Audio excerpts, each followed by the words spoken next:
ሰላም ሰላም ወደ ዚህ ቻናል ተከታታዮች እንዴት ናችሁ? በያላችሁበት ሰላማችሁ ይብዛ።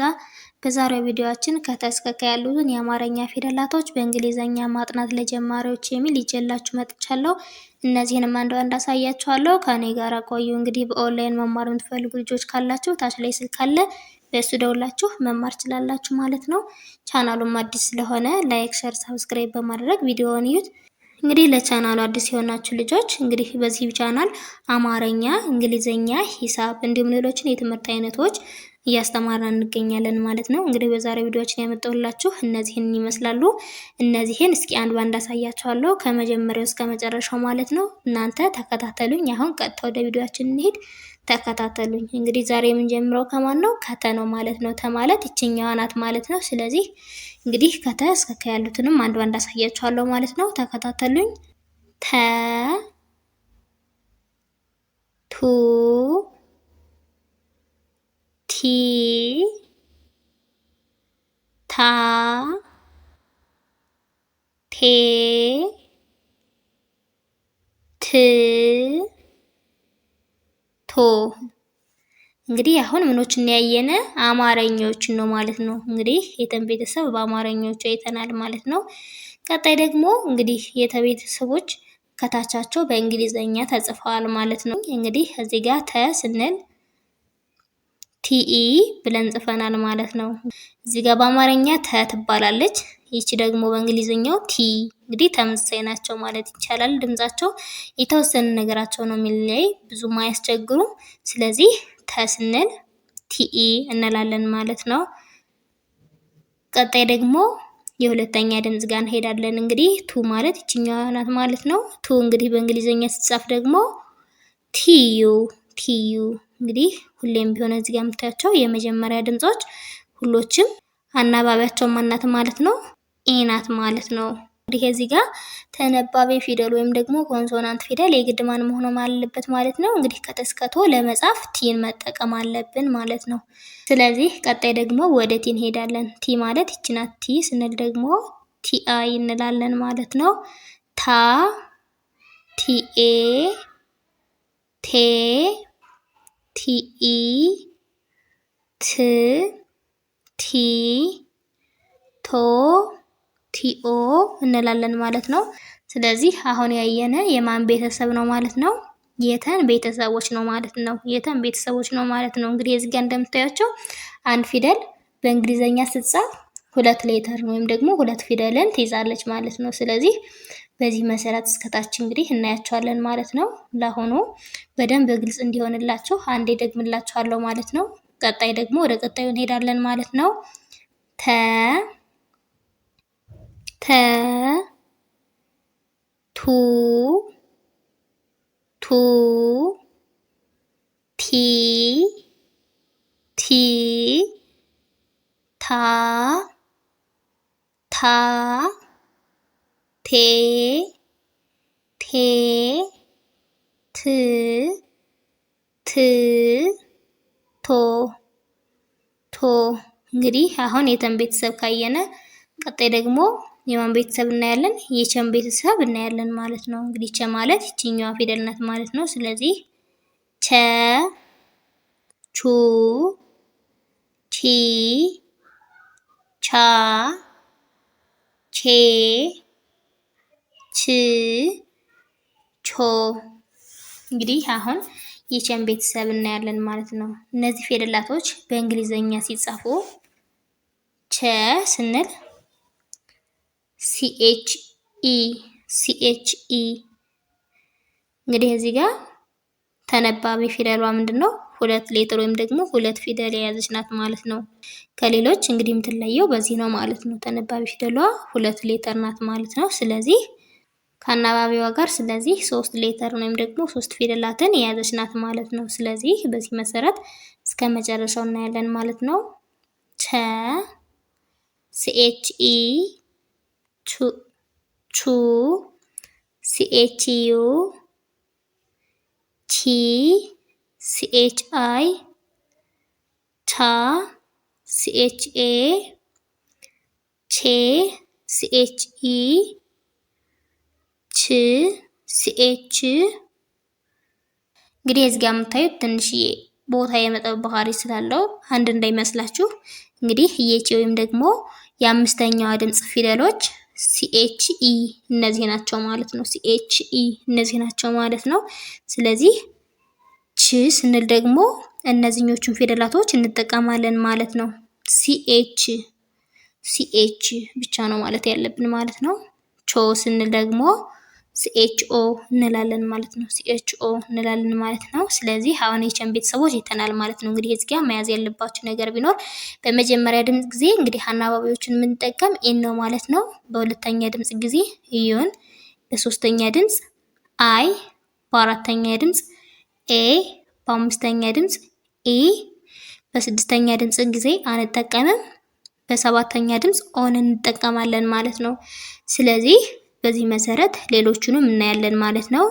ወደ ቀጣዩ ስንሄድ ደግሞ ሀ። እንግዲህ እቺ ሀ እንግዲህ ካሁን በፊት ካየናቸው ሀ ጋራ የተመሳሰለች ናት ማለት ነው። ስለዚህ ይቺ ሀ ትባላለች ማለት ነው። እንግዲህ ሀ፣ ሁ፣ ሂ፣ ሃ፣ ሄ፣ ህ፣ ሆ። አሁን ደግሞ የማን ቤተሰብ ናት ማለት ነው? እንግዲህ እነዚህ የሀ ቤተሰቦች ናቸው ማለት ነው።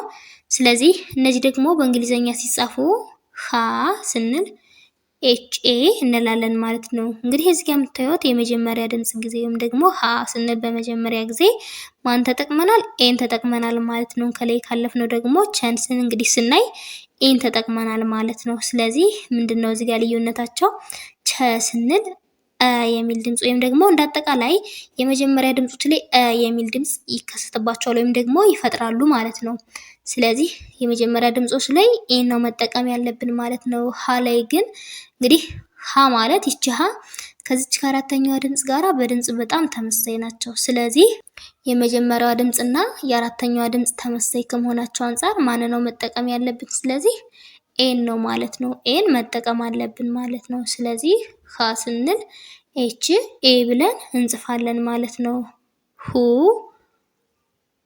ኤች ዩ እንላለን ማለት ነው። ሂ ኤች አይ፣ ሃ ኤች ኤ፣ ሄ ኤች ኢ፣ ህ ኤች፣ ሆ ኤች ኦ እንላለን ማለት ነው። ቀጣይ ወደ ማን እንሄዳለን? ወደ ነ እንሄዳለን። እንግዲህ እቺ ደግሞ ነ ትባላለች ማለት ነው። ስለዚህ ነ፣ ኑ፣ ኒ፣ ና፣ ኔ፣ ን፣ ኖ። አሁን ደግሞ ነ በእንግሊዘኛ እንዴት እንደምትጻፍ እናያለን ማለት ነው። ነ ስንል እዚህ ጋር ደግሞ ተነባቢ ፊደል ማንን ነው መጠቀም ያለብን ማለት ነው? ኤንን መጠቀም አለብን ማለት ነው። እንግዲህ ስለዚህ ነ ስንል ኤን ኢ እንላለን ማለት ነው። ኑ ኤን ዩ፣ ኒ ኤን አይ፣ ና ኤን ኤ፣ ኔ ኤን ኢ፣ ን ኤን፣ ኖ ኤን ኦ እንላለን ማለት ነው። አሁን ይህንን ቤተሰብ ካየን ቀጣይ ወደኛ ቤተሰብ እንሄዳለን ማለት ነው።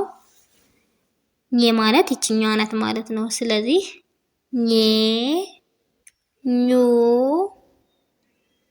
ኚ፣ ኛ፣ ኜ፣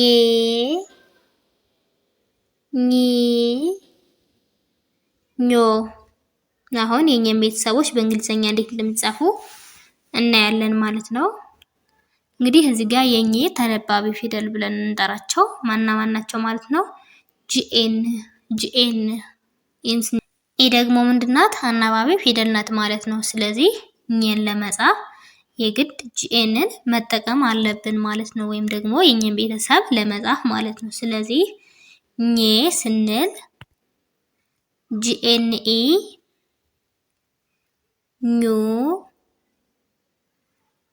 ጂኤንዩ፣ ኚ፣ ጂኤንአይ፣ ኛ፣ ጂኤንኤ፣ ኜ፣ ጂኤንኢ፣ ኚ፣ ጂኤን፣ ኞ፣ ጂኤንኦ እንላለን ማለት ነው። ስለዚህ አሁን የማን ቤተሰብ አይተናል? የኘን ቤተሰብ አይተናል ማለት ነው። ቀጣይ ደግሞ የማን ቤተሰብ እናያለን? የአን ቤተሰብ እናያለን ማለት ነው። አ ማለት ይቺ ናት። ስለዚህ አ፣ ኡ፣ ኢ፣ አ፣ ኤ፣ እ፣ ኦ። አሁን ደግሞ በእንግሊዘኛ እንዴት እንደጻፉት እናያለን ማለት ነው። እንግዲህ አ ማን ነው ምንጻፍ ያለብን? በአ ጊዜ ኤ እንደ አ ትነበባለች ማለት ነው። ኡ ስንል ደግሞ እዩን እንጠቀማለን ማለት ነው። ስለዚህ ምክንያቱም እዩ እንደ ኡ ትነበባለች ማለት ነው። ኢ ስንል ደግሞ ማን የተጠቀምነ? አይን ነው ማለት ነው። አ፣ ኤ እንግዲህ እዚህ ጋር ምንድነው በድምጽ አንድ ስለሆኑ ይችም አናት ይችም አናት። ስለዚህ የአንደኛ ድምጽ እና የአራተኛ ድምጽ ምንድነው? ኤን ነው መጠቀም ያለብን ማለት ነው። ኤን ነው መጠቀም ያለብን ማለት ነው። ኤ፣ ኢ፣ እ፣ ኢ እንግዲህ እዚህ ጋር ኢ እንደ ኤም ትቆጠራለች፣ እንደ ኤም ትቆጠራለች ማለት ነው። እንደ ኤም ትነበባለች፣ እንደ ኤም ትነበባለች ማለት ነው። ስለዚህ ኤ ስንል ኢ ብለናል፣ እ ስንል ኢ ብለናል ማለት ነው። ኦ ኦ ትሆናለች ማለት ነው። ስለዚህ እዚህ ጋር የማን ቤተሰቦች ናቸው? የአ ቤተሰቦች ናቸው ማለት ነው። ቀጣይ ደግሞ የከን ቤተሰቦች እናያለን። ከማለት ደግሞ ይችኛዋ ፊደል ናት ማለት ነው። ስለዚህ ከ፣ ኩ፣ ኪ፣ ካ፣ ኬ፣ ክ፣ ኮ። አሁን ደግሞ በእንግሊዘኛ እንዴት እንደተጻፉ እናያለን ማለት ነው። ከ ስንል ኬኢ፣ ኩ፣ ኬዩ፣ ኪ፣ ኬአይ፣ ካ፣ ኬኤ፣ ኬ፣ ኬኢ፣ ክ፣ ኬ፣ ኮ፣ ኬኦ እንላለን ማለት ነው። ስለዚህ አሁን እዚህ ጋር የማን ቤተሰቦች ነው ያየነ? የከን ቤተሰብ ነው ያየን ማለት ነው። ስለዚህ በዚህ መሰረት ከዚህ በታች ያሉትን ፊደላቶች በዚህ መሰረት እናያቸዋለን ማለት ነው። ስለዚህ እንዳጠቃላይ በዛሬው ቪዲዮአችን ከተ እስከ ከ ያሉትን የአማርኛ ፊደላቶች በእንግሊዘኛ እንዴት እንደጻፍናቸው አይተናል ማለት ነው። ስለዚህ በዛሬው ቪዲዮአችን እነዚህን ካየነ በቀጣይ ቪዲዮ እስከምንገናኝ ድረስ በያላችሁበት ሰላም ቆዩልኝ።